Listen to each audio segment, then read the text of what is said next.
Seattle Seahawks, give me the biggest storylines for their 2024 season.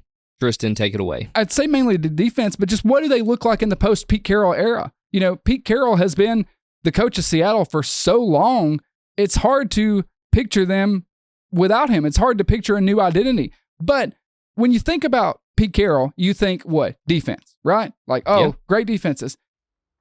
I agree it was time to move on from Pete Carroll, and then I went and looked at some statistics, and it proved the point. Look at this. These are the last 4 seasons. The Seahawks defense, the last 4 seasons. Points allowed going from 2020 to 2023, 15th, 12th, 26th, 28th in the league. Yards a game allowed, 22nd, 28th, 26th, 30th. And then you look at their overall team record, 12-4 in 2020, and then it was basically downhill, 7-10, 9-8, 9-8.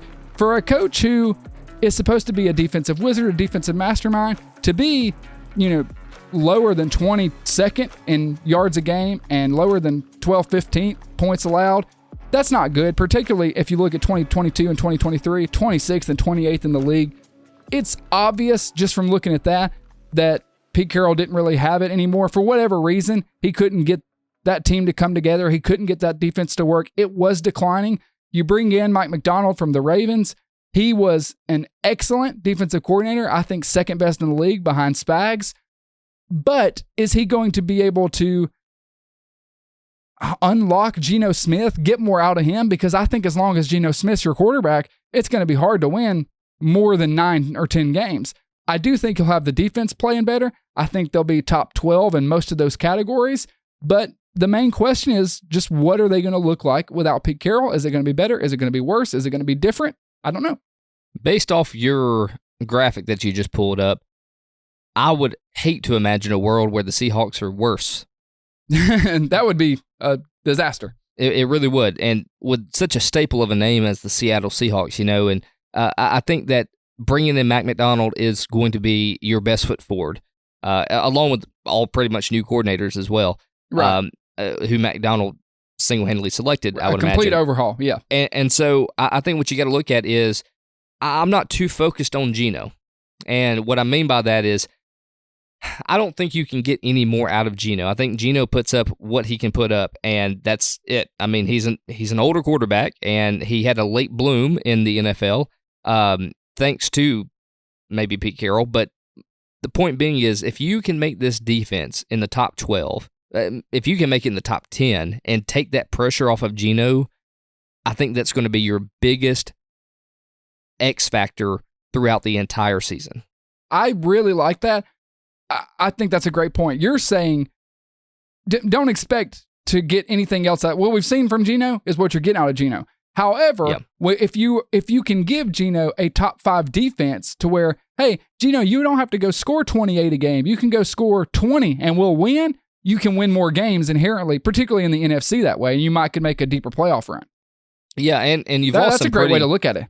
You've lost some big players too at Seattle. You lost Bobby Wagner, Quandre Diggs. You lost some pretty big staples there, but sure. You did gain Jerome Baker, Tyrell Dotson, Byron Murphy. So they've done a good job with kind of backfilling some positions on both sides of the ball. But I put all my effort, and being a defensive head coach, I would imagine that the office of the Seattle Seahawks felt the same way by hiring a D-coord, because as a head coach, you don't see that much in the NFL anymore. That's kind of going to the wayside. You see a lot of these offensive minded head coaches come into the league. We say we don't see it anymore. We wish we didn't see it as much as we did. It's like, Chicago defensive, Washington defensive, Seattle defensive. Oh, fuck it. Defensive. Yeah, but it's still an offensive league, and I think agree. I think Seattle has a perfect opportunity to make this a defensive season, especially for Geno's benefit. That's how you get the most out of what you have at quarterback. Because I wouldn't have said it that way, but the fact that you said it, you're 100% right.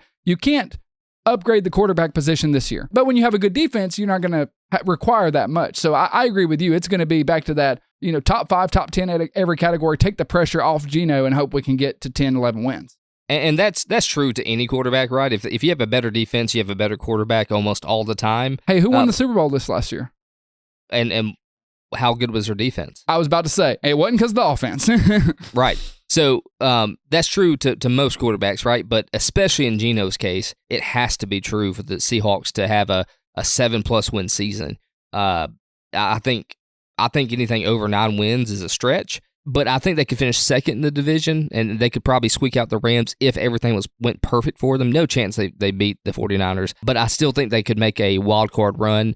I just don't think they'll make it past the wild card round. Yeah, it really comes down to... And hey, if they do, hats off to Macdonald. Right. Because he's done something I don't think is possible. I just don't see the offense making big improvements. Maybe they will under Darian Grubb, the guy that he got from Kalen DeBoer, who was supposed to go to Alabama, then went to Seattle. But I'm also worried about that because he's never been an NFL coach. Like, you're bringing an offensive coordinator from Washington, college, who had a good offense, but college to the NFL is a different game. I think that might be a bit of a learning curve. I'm a little concerned at just transitioning from a Hall of Fame coach at Pete Carroll, even though it was, dwindling the last couple years. Is the transition to Macdonald going to go smooth? Is the defense going to elevate immediately? Or is it going to be, take some time and it might be 2025 before we actually see it come to fruition? I'll be interested to watch that, but I believe he'll get that defense dialed in by week 4 or 5. I really do. My biggest takeaway is the team is pretty comparable to last year. You've lost and gained some players that kind of breaks you even. Because when you look at everything, when it all shakes out, you pretty much have the same components of the team you had in 2023. It's, can this coaching staff push them further than they were able to go last year, especially in the defensive category?